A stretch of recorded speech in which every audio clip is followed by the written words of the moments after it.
Kirk Duckwell here with Mastermind the Market, your real estate stats update for the Twin Cities area. Well, it is the season. 'Tis the season for what, you ask? Well, we'll get into that in just 1 second. But first, make sure you click on that subscribe button, like and share this video. We know that knowledge is power, and the more knowledge that you have about our Twin Cities market, the more that you can leverage that to your advantage. So again, click on that subscribe button. And if you like these videos, make sure you check out our Twin Cities real estate show. You can catch that Saturday mornings on the CW23 at 6:30 or KSTC at 6 a.m. Or follow it on Twin Cities Real Estate Show, searching that in Facebook, or Bricks Twin Cities in YouTube. All right, let's dive into that data. So I said, 'tis the season. Well, 'tis the season to not be doing a whole lot as far as activity out there.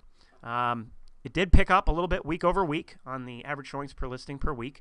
That's because we talked about last week the big snowstorm, which slowed things down. So it was at a 3.99 average up to a 4.38. This is tracking pretty close to last year, just down by 1%.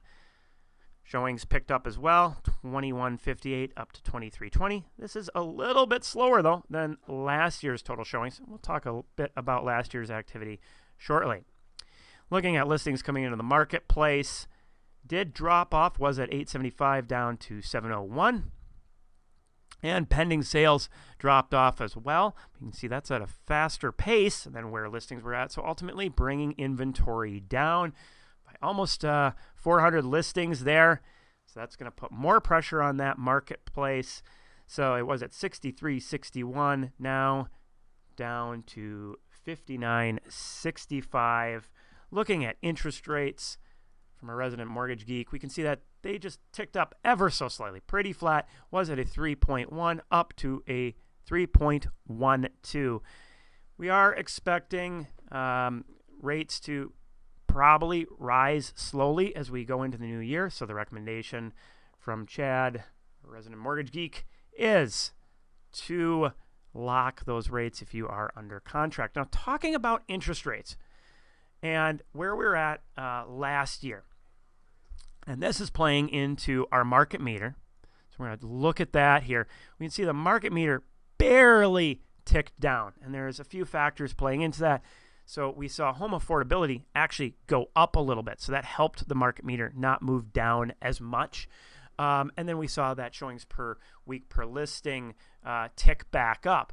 So the market meter is made up of a 30-day trend, and we were looking at the weekly trends. So we just saw just a hair of movement downwards, and the market meter at a 5.56 to a 5.55. But if we see another week of strong activity, that's probably going to move back up.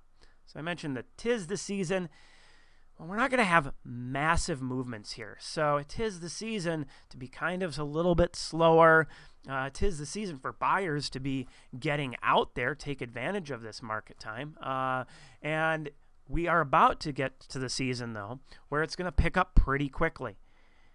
Last year at this time, we were on the market meter a 7.25. So why this differential? Even though it did kind of flatten out this time of year as well, interest rates were at a 2.6. So that home affordability was a lot stronger. They're giving that market meter that momentum into that stronger seller's market. So take advantage of this now, buyers, and then for sellers, just sit tight like we've talked about. We're not going to see much movement over the course of the next few weeks, but it's going to pick up pretty quickly as we get into January and head into February. Hopefully you found this information valuable. Again, click on that subscribe button. Take care. Have a great holiday season. We'll see you all next week.